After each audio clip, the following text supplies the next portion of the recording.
That actually resulted in the death of millions of chickens.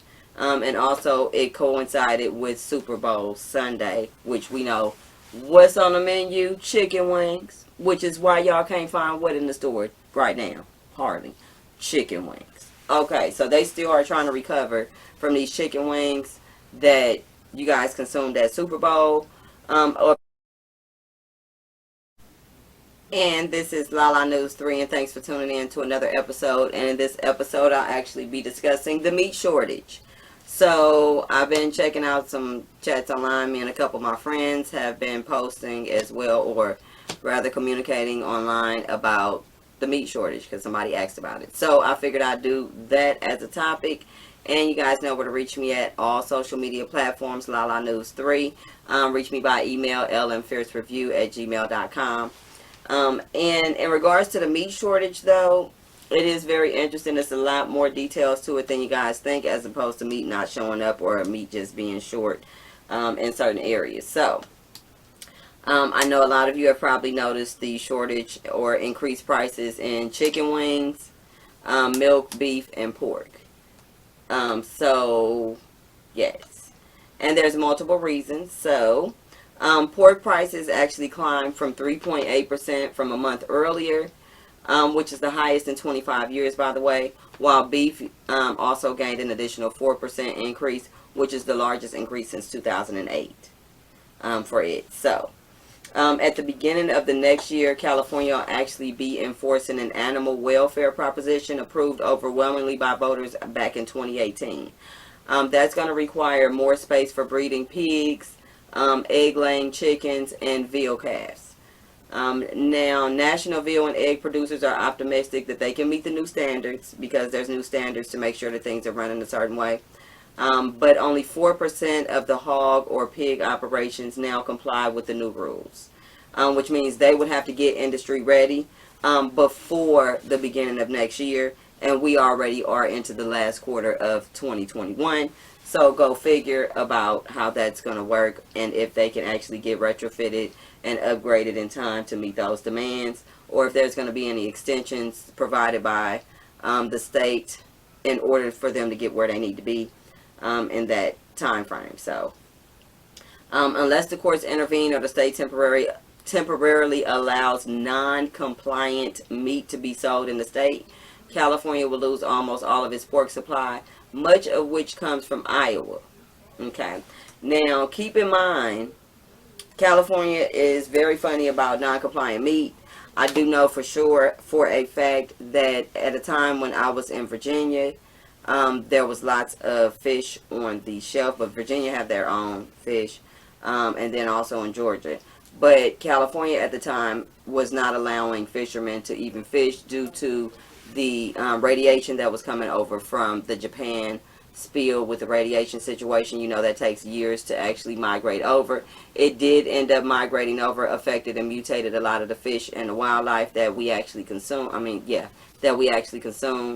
And so in that case, California restricted the fishermen from being able to fish for that reason.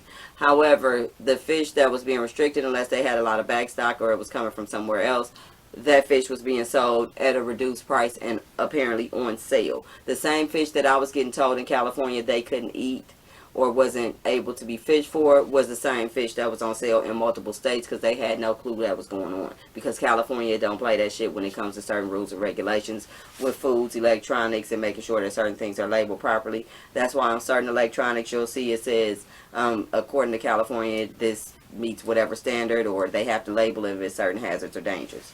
So this meat, as far as pork, eggs, and veal calves, need to be of a certain mandate by the top of next year, like I mentioned, in order for things to run smoothly, and they don't think they can meet that time frame.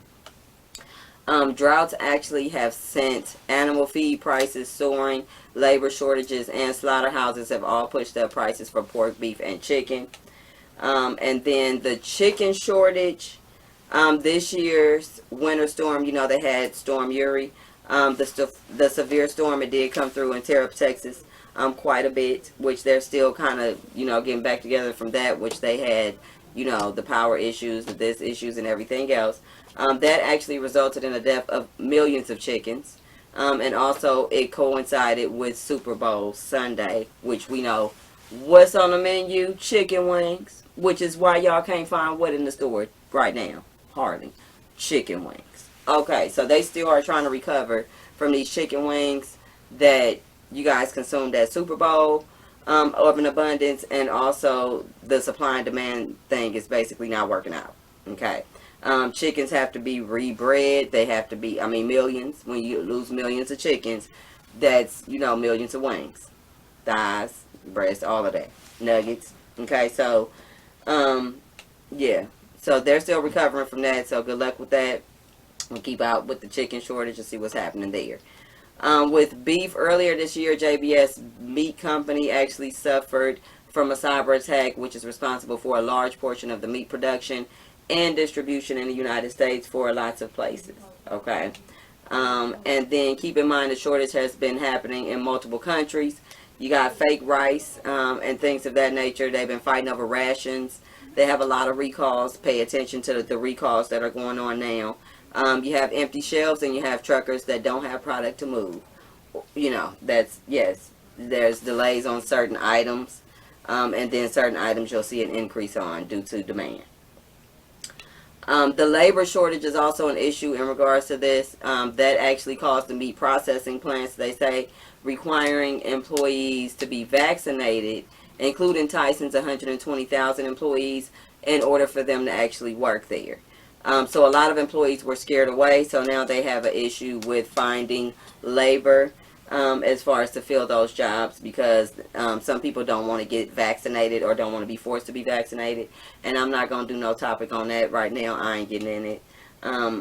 Many actually say, as far as, you know, the alternative is to actually contact someone. Said that this worked for them. They contacted a couple of the meat suppliers that service restaurants, because they would have a lot of meat backed up and stored up, or frozen rather, that they are not able to disperse because a lot of restaurants are closing or whatever have you.